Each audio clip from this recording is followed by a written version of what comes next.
In the previous video, we talked about how you prove that an operator is Hermitian, and we used this expression right here. What I want to do in this video is show the derivation of this expression, just in case that is something that you needed to know. Now, I basically have that same general expression right here. Again, this negative sign, which you saw over on this side in the other video, it doesn't matter which side the negative sign's on. You just have to have the integral over all space of xi1 times the operation on xi2 star equals the integral over all space of xi2 star times the operation on xi1. It really doesn't matter as long as one of the sides is negative. All right? So down here, this might seem a little bit unintuitive why we would do this, but there's a reason, and I promise you that. Okay. Any one of these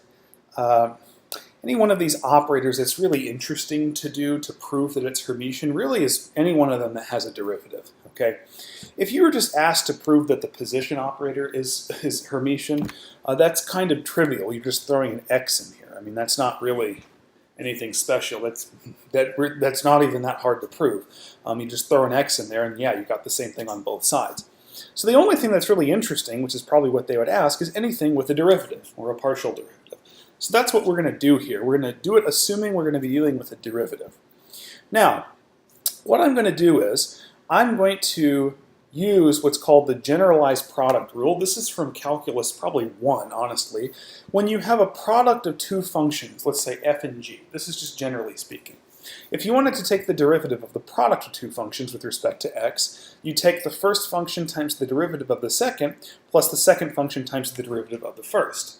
Sometimes you may have seen this written as f times g prime plus g times f prime. You can write it any way you want. I just put it like this. Okay. Now another thing. This is just the normal product rule. Now let's suppose these f and g, these are wave functions. Let's call them xi1 and xi2. Remember back to one of the previous videos where we talked about orthogonality of wave functions. Remember, wave functions are vectors.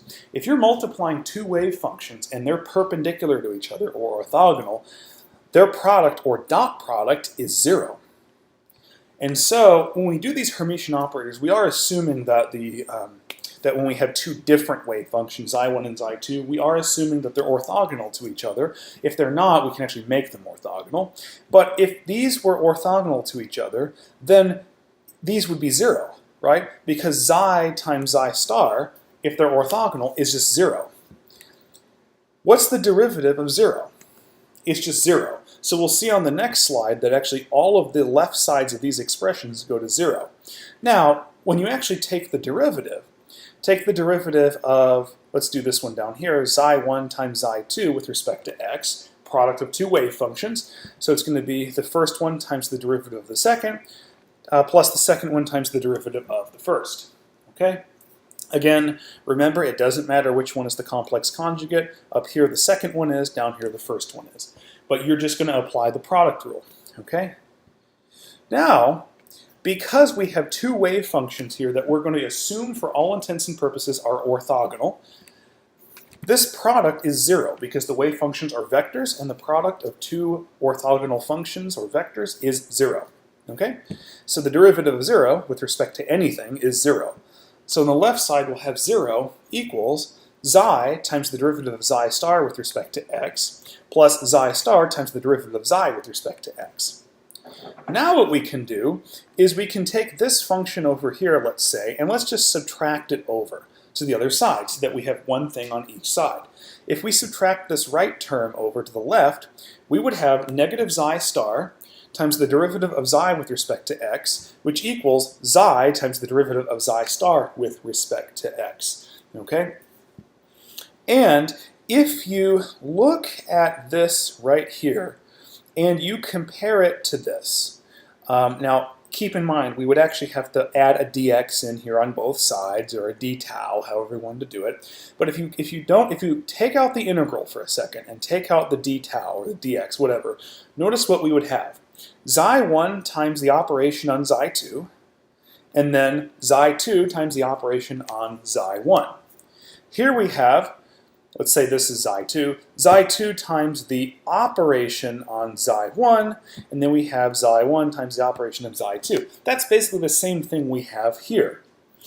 The derivative is the operator, okay? Or it's at least part of these operators. For example, with linear momentum, we have a derivative, but we also multiply by negative IH bar. Well, the negative IH bar is really easy to account for. I would just throw in a negative IH bar on both sides. It doesn't change the value of the expression. So the reason we use the generalized product rule in order to calculate this is because it puts these derivatives in here that allow us to essentially say that the derivative is an operator. Okay? And then that will ultimately lead us to this expression right here. We can replace the derivative notation with the operator, and then if we have to throw in any other functions, like negative IH bar, we can just multiply on both sides, and it doesn't change the value of the expression. And so I won't go into this again, but that's essentially what we did here. We have xi times the derivative of xi star with respect to x, and then xi star times the derivative of xi with respect to x. But since we threw an negative IH bar over here, we have to throw it in over here, and it doesn't change the value.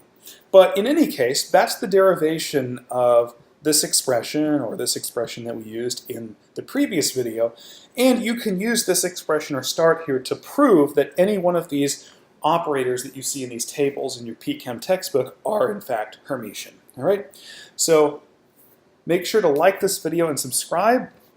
Join us in the next video where we talk more about quantum mechanics. Thank you.